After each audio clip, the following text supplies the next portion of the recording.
Hello everybody, welcome back to 2D Productions. Today we are going to be talking about E3 because boy has there been some leaks. So there have been quite a few leaks in the past month or so, and I wanted to just condense everything down to one video and talk about everything that's been going on. And some of it's about E3, some of it's not, but I think it all pertains to E3, so we're going to be calling it an E3 leak thing. It's not worry about. Don't worry about the semantics, alright? Worry about the leaks. This all kicked off on May 1st with GameFAQs user Lazzymans. Now, Lazzymans posted a bunch of stuff on GameFAQs out of pretty much nowhere, and I was like, this is what the big E3 showcase is going to be, this is how it's going down, yada yada, and I'm going to have this scrolling on screen to show you what I'm talking about as well. First off, the reason why this is getting attention and the reason why, we're even going to be looking at this and why it has any validity to it is that he correctly guessed the May 7th Switch Online information dump that they did. So right there and then, that should give us a bit of a sign as to this guy has some sort of validity, unless he got ridiculously lucky, but I mean, that came out of nowhere in my opinion, and it seemed like at least to some degree we should trust this guy a little bit. This is why we're talking about this. Usually I'm talking about leaks. Well, I do, but not like this kind. The first thing he mentions is that Switch Online is going to be coming out on September 24th, which is also just so happened to my mother's birthday. That makes sense to me. Online sounds like it should be coming around then anyways. I guess the 24th is a good date. Why not? I don't have any reasons why it shouldn't be the 24th. He's also saying that it will allow for the use of voice chat through other apps and stuff. I'm assuming it's either going to be through the Nintendo Switch app, or you'll be able to use things like Discord or maybe Skype or something, and you'll be able to have voice chat through that. And I mean, that kind of seems like what it already is with the Nintendo voice chat app thing, which people don't like, but I don't know. I feel like it's weird if it's gonna have you have to use a phone to talk to people on your game, because at that point, why would you not just use a laptop or some other third device to boot up Skype or Discord or something and do it on that? It doesn't make any sense to not have this located on the Switch itself, because if you're going to use a second device, you could use a third party or a second party, thing. You don't have to waste your time with some ridiculous Splatoon thing that you plug into your phone. It's stupid. He's also saying that Nintendo is going to allow users to download the classic games that we already know about, right? Nintendo already said that this is going to be part of their thing, but he's saying that you're going to be able to download these much like on PlayStation Plus and all this stuff. You get a couple games a month, you download them, and you get to keep them as long as you have the subscription service. If you get rid of the subscription, the games magically disappear, I guess. I don't know. And again, this is something we kind of already knew, and I don't know how else it would have worked. The only other way I could have seen them doing it, if it was from some Netflix subscription type thing, where you would just go into a Nintendo online app on your Switch and then be able to select the game, but just downloading the game seems to make more sense anyway. It's also saying it's going to use the Nintendo Classics name for these instead of retro Virtual Console or stuff like that, which we already know Virtual Console is dead, so there's that. And he's saying that it's going to start off with NES games, and it'll get GBA games, Super Nintendo games, and N64 games. Now, this is a little weird to me because of the wording he uses. He says something like GBA games will come out in August. So is the Nintendo Classics going to launch before the subscription service? Because that doesn't make sense. Unless they give the NES games for free for a little while. It's at E3, it's available now, and then in September it becomes paid, but that doesn't make sense to me. And again, why would they only put Game Boy Advance titles? I'm sure he just meant Game Boy titles in general. Why wouldn't, Pokemon Red or Blue or whatever, that kind of a thing, be on the subscription service or all those other types of stuff that we get from the eShop already? There's also the notion of GameCube and Wii games. I don't understand why those would be excluded. Maybe because Nintendo still wants to make ports, but we had Wii games on the Wii U. I see no reason why Wii games and GameCube games wouldn't be a part of this. It seems like if Nintendo's really doing that, that's kind of a cheap move just to get out some more remakes and ports, and that doesn't seem... I mean, I don't like the thought of Nintendo doing that. I would prefer that those just be put into this and be a done deal. He's also saying that the E3 presentation itself will be 36 minutes long. Now, right now, we don't know anything about that. We know what date it's going to be on, which I'll have it on screen for you, but we don't know how long it's going to be, so keep an eye out on that. As soon as they release that piece of information, which should be soon, considering it's next month, then if it is 36 minutes long, there's another point to him, but that seems like a really random thing to just throw out there. I mean, it makes sense. It seems about right with what we've gotten before, but I don't know, the time of the thing seems like a weird thing to want to leak. The Spyro Ignited trilogy will be coming to Nintendo Switch. I feel like we kind of already knew this. I mean, they didn't tell us this, but with the Insane trilogy coming to Switch, there's no reason why the Ignited trilogy wouldn't. I even posted on Twitter, like, I'm gonna wait on these PS4 version because I really want this on my Switch. So Spyro on the Switch, it was bound to happen. I really did. I wonder, you know, at the time I wondered why they were holding it back. I was curious as to if it was just because it was gonna take longer for them to get it on the Switch, like the same thing would happen with the Insane trilogy, or if it was from some other reason. Just pocket that for a little bit. We'll get back to that in a couple minutes. He says that Fire Emblem Switch is Fire Emblem Lustrous Daybreak and will launch on Holiday 2018. Now, Holiday 2018 makes sense to me. I'm still going by my prediction from before that Pokeom will be a November title. So to have Fire Emblem in December makes a lot of sense to me. You know, that big, like Xenoblade 2 was last year. Although, Lustrous Daybreak? What in the world? I mean, it sounds like a Fire Emblem title. I'm not gonna be honest. I'm not gonna lie here. You know, Genealogy of the Holy War. It's also a weird name, but why? Like, we've been getting so many rumors of Fire Emblem Mutiny, and I wonder, since this is trying to be credible, I wonder if he just didn't use Mutiny to give him more credibility or something. I feel like if this is fake, you should have just thrown Mutiny on there. So that also kind of leads me to think it's real, because, like, why would Lustrous Daybreak be the name you choose? Also, Nintendo, what in the world? How do you go from Fire Emblem Fates to Fire Emblem Lustrous Daybreak? I really hope that's the Japanese title and it's going to be switching over here, because I don't think that Lustrous Daybreak is a title that's really going to get many people, you know, foaming at the mouth to go grab. I mean, not that Fire Emblem Fates or Fire Emblem Awakening really were either, like, as far as titles go. But I don't know. Lustrous Daybreak's a weird name. I don't like it. The Yoshi title that was announced last E3, I believe, is supposedly called Yoshi Flipped Around and will be launching in August of 2018. August 2018 makes sense to me. Yoshi does seem like it'll be a summer title. We've known about it for a year, and we haven't seen it since last E3, which is strange to me. So I'm assuming that game's going to look quite a bit different than it did at E3. But, yeah, summer makes sense for that. I don't know what else. Like, the only other place I would put it would be, like, October or September. But since the online service is launching in September, there's another game that I think we all know what it is already that will probably be launching in September alongside it. Apparently there's going to be a new Paper Mario game. And this is another one of those things where it's like, I don't get where this is coming from, because as far as I know, we don't have any rumors about Paper Mario. You know, the big games that are seemingly rumored are like Luigi's Mansion 3 or a new Animal Crossing game. But I haven't heard any rumblings of a Paper Mario game. And he's saying it'll launch in 2019, and it's going to be kind of like a halfway point between Sticker Star and Color Splash and Thousand Year Door and 64.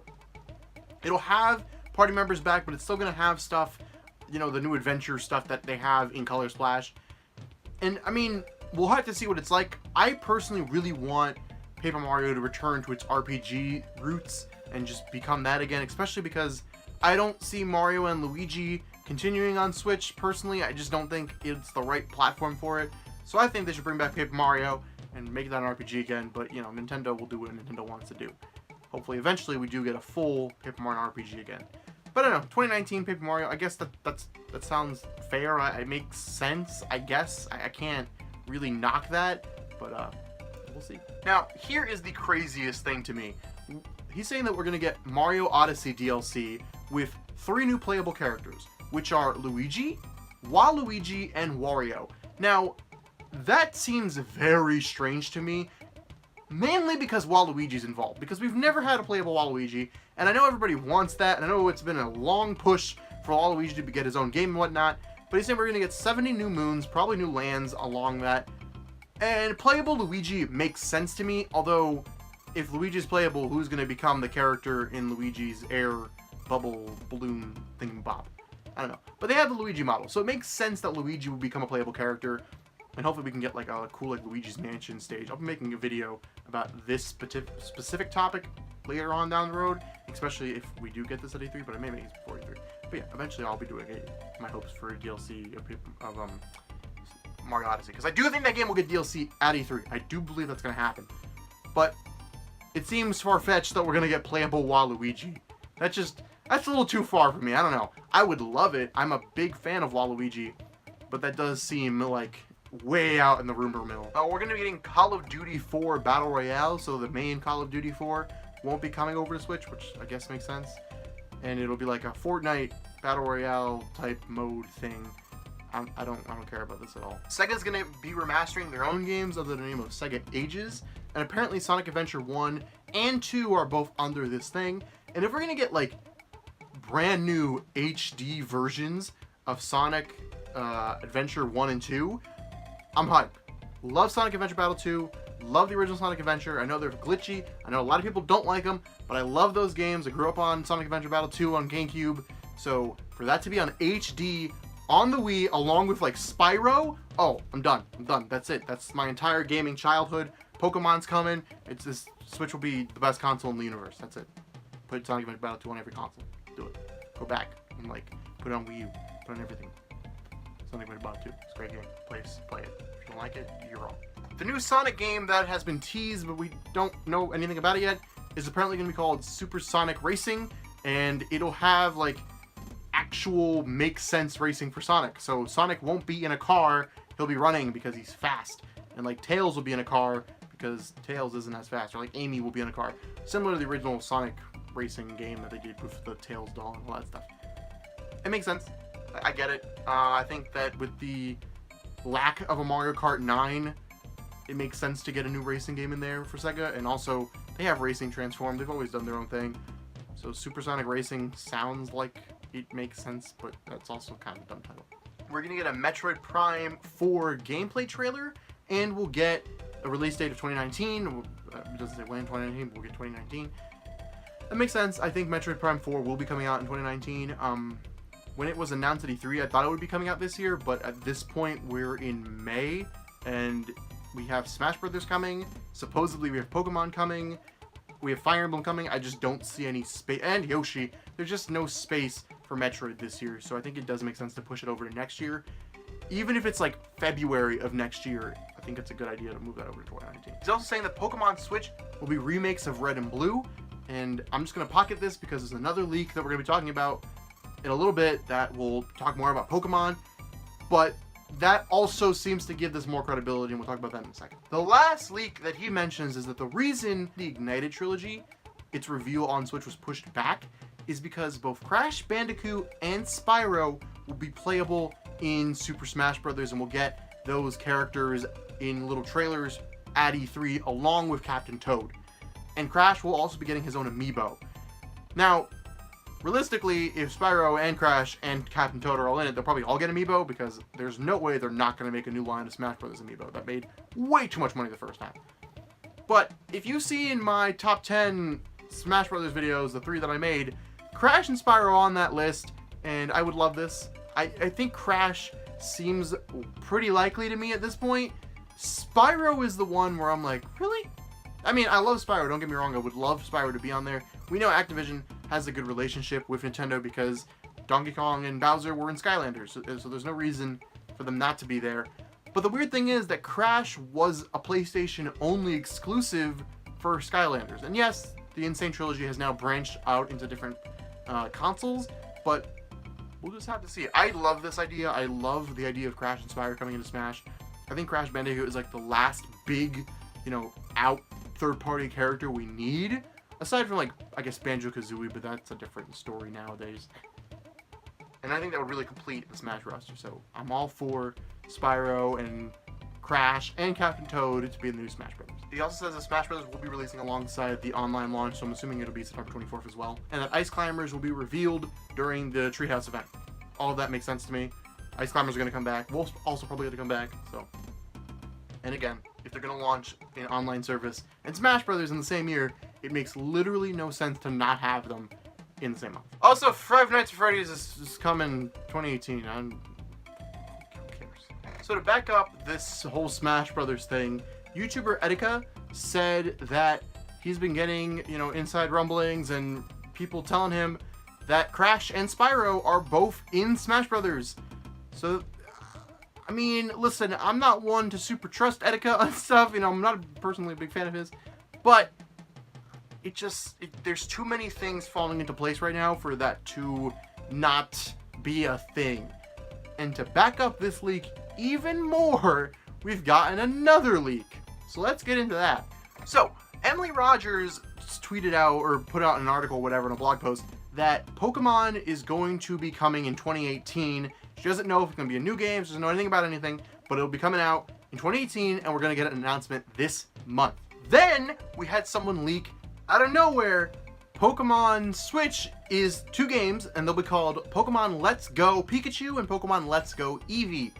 Now, these are Pokemon Yellow remakes, and we'll be back in Kanto, but you won't be playing as Red and Blue. The Red and Blue will be a part of the story, but you won't be them. You'll be 2 new characters or 1 new character, boy and girl, whatever, however they want to put it.